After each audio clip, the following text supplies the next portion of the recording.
So let me give you 5 steps to really utilizing the power of positive thinking, even though I said this is about negative thinking. And then let me show you how to use negative thinking in an assignment, how to make negative thinking something that's useful for you. So step number 1, decide to develop the habit right now, the habit of focusing on what's right in your world instead of what's wrong.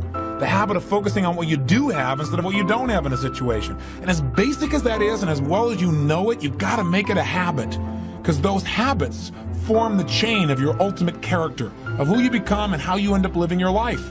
We've got to condition ourselves, because if we don't, we'll go back to the automatic state that most people live in today's society.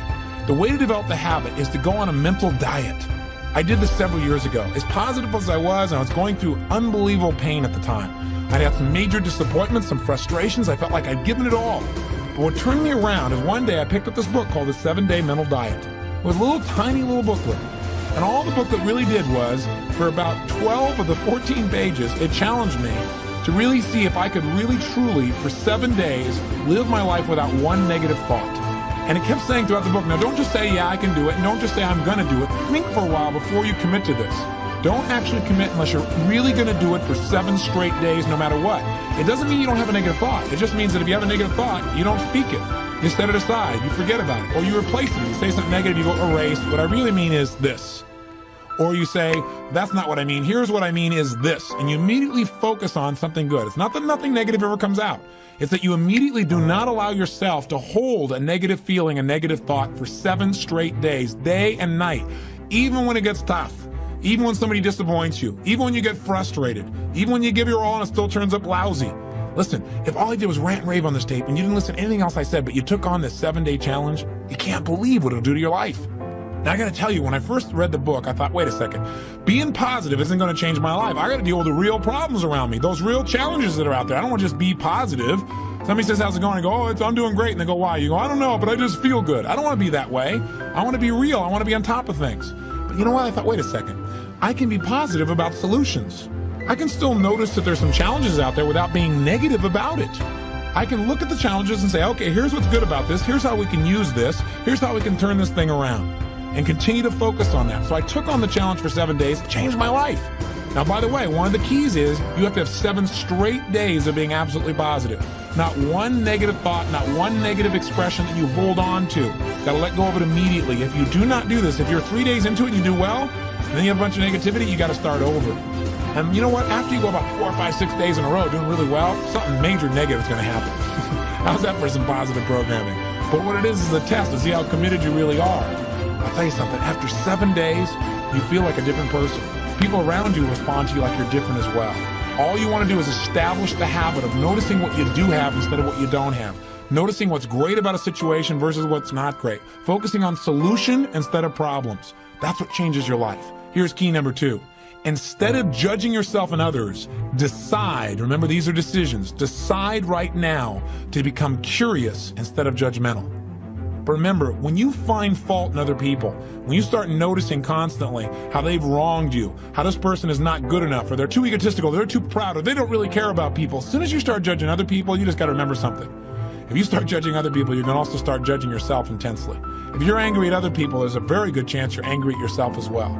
Maybe we need to perceive more and judge less. Maybe instead of finding fault with other people, without really thinking about what they've gone through to be where they are this day, maybe we can get really curious about what's making this person be in the state they're in, or what's the motivation behind this person's anger. For example, a lot of times we think somebody's being negative or angry or we're frustrated with them, but we never bother to find out what's really going on. I know myself, I was at a party recently and I fell prey to this. There was a woman who came to the party. Everybody behind her back was talking about how unbelievably egotistical this woman is, how negative she was. But you know what? I sat next to her at dinner time and I got a chance to really find out who she was. I got curious about her.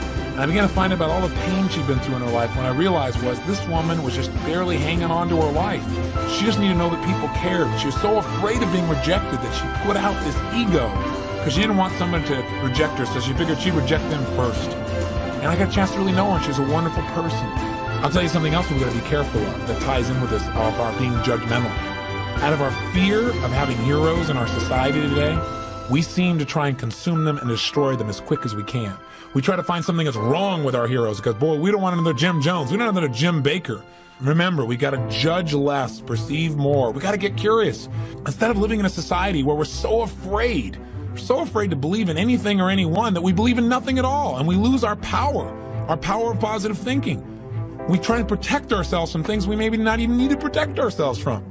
Or we live in a society where we try and destroy our heroes, where we take somebody like Barbara Walters, an incredible broadcaster, a woman of incredible integrity, who gets nailed by one person in a book, and it's in every newspaper across the land, how she probably stomped on people to get where she was. That's absurd. Or Martin Luther King, after he's passed on, somebody comes back and stomps all over his career and his reputation. Is that the society we want to live in? Any person who takes glee in watching another person's pain will experience plenty of pain themselves.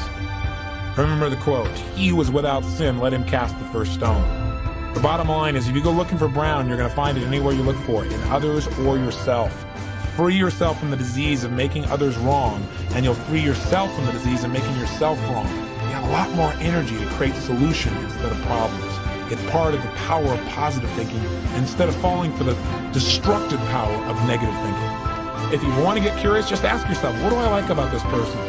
Wonder what's going on with this person that would make them feel this way. How could I help this person? As you ask these kinds of questions, you may learn something about how human beings operate, about their motivations, maybe even some things about how to support yourself as you try to support others. Remember, get curious instead of judgmental. Here's key number 3. If you really want to develop the power of positive thinking as a habit, as a lifestyle, as a strategy for success, then decide right now to find something to appreciate from any seemingly negative person or situation, and develop the habit of giving compliments. See, if you really want to have some more positive feelings in your life, you got to keep focusing on what's right. You got to get curious. And most importantly, you got to find something to appreciate even in the tough times. Because in reality, as we've talked about so often before, the toughest times in your life sometimes provide you with the real resources to change your life. So what we've got to do is find something to appreciate. Not someday when things work out. We got to appreciate where we are right now. And this is something I talked to my daughter Jolie about today. Because she's in an experience today where I thought, well, gosh, she's not being very positive. And I'm going to talk about positive thinking. She came in to see me and she's feeling really sad. She's feeling really down, feeling really frustrated. And you know what her problem is? Her problem is she tried out and won the right to be amongst 3 girls who danced in the electric light parade at Disneyland. And that was about 3 or 4 months ago. She's been going there after school every day, driving from San Diego up to Anaheim, burning herself into the ground, getting up and going to school to be a straight-A student still, and trying to visit with her family and her boyfriend. And she found herself maxing out. Now think about her problem. Her problem is that she gets to be at Disneyland and fulfill a childhood fantasy. The problem is that she loves her family and wants to be with them as well. Her problem is she loves to be at school and really do that. Her problem is she has so much abundance that she has to figure out how to get it all in one day, and she can't do it. And she's physically burning out. That's her problem. And you know what? She says, gosh, I want to be home. I want to be with you guys and all these things. I don't want to miss out on all this great time we have together. I want to be with you guys. I said, but honey, look what you're doing. She goes, yeah, I don't want to miss out on Disneyland either. I don't want to miss out on my career and what I'm doing and what's going on. What's the problem? The problem is she's finding out what's negative in both situations. She's focusing on what she doesn't have instead of what she does have. Now, I could be negative about that and say, gosh, be more positive. You know what? In reality, I realized being negative in this situation may not be bad. What do I mean? I don't mean being negative. I mean being intelligent. I mean being critical in your thinking. Seeing what you don't have is sometimes useful too. This is what I promised you in terms of the power of negative thinking. Here's how negative thinking can be useful. I sat down with her and I said, honey, let's look at the advantages and disadvantages of both. Let's not just be positive. Let's look at it. The whole thing is positive. Let's know that no matter what you choose, you've won. You have what most people dream about. Weigh a lot in your life. Make sure your focus is primarily positive, but at times, at special times that you designate, you're going to say, hey, what isn't working? And allow that pain to drive you to do something that's very positive. That'll change your life. Here's key number 4. Decide not to be perfect. You say, what? I said, decide not to be perfect. One way to make sure you're negative is always trying to be perfect. Because you know what? You're always going to notice you're not. Because you're this thing called a human being. When I talk to my daughter Jolie, this girl works so hard to be perfect. Everybody seems to love her. She's a straight-A student. She wants to be the very best at school. She wants to be the very best at home. She wants to be the very best at Disney. She wants to be the best at everything. And I'm trying to be the best constantly. In the past, she always noticed what wasn't perfect, and that created pain. So you can't do that. You're gonna screw up.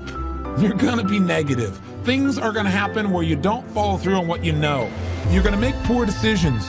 You're going to say things you shouldn't say, do things you shouldn't do, mess up like you shouldn't mess up. But you know what? When that happens, instead of being negative and beating yourself up and saying, boy, here's another example of me sabotaging myself, decide what you do want. And say, I'm not perfect, but I am good. And what makes me good and what makes me great and what can make me excellent, as soon as I notice I'm not on track, I correct it and I get better. Your goal each day is to get better, not to be perfect. And that's all anyone can ask of you. If every day you really try and contribute more, be more, and do more than you were slightly the day before, that's all anybody can ask. And if you know you're going to screw up and you don't make it a catastrophe, it's easier to bounce right back up. See, the only way you fail is if you quit. But if you learn something and you expand from it and you make some new decisions that enhance your life and the people you care about, then there is no failure.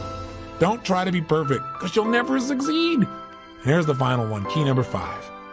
Decide to develop the habit of using the F word, faith.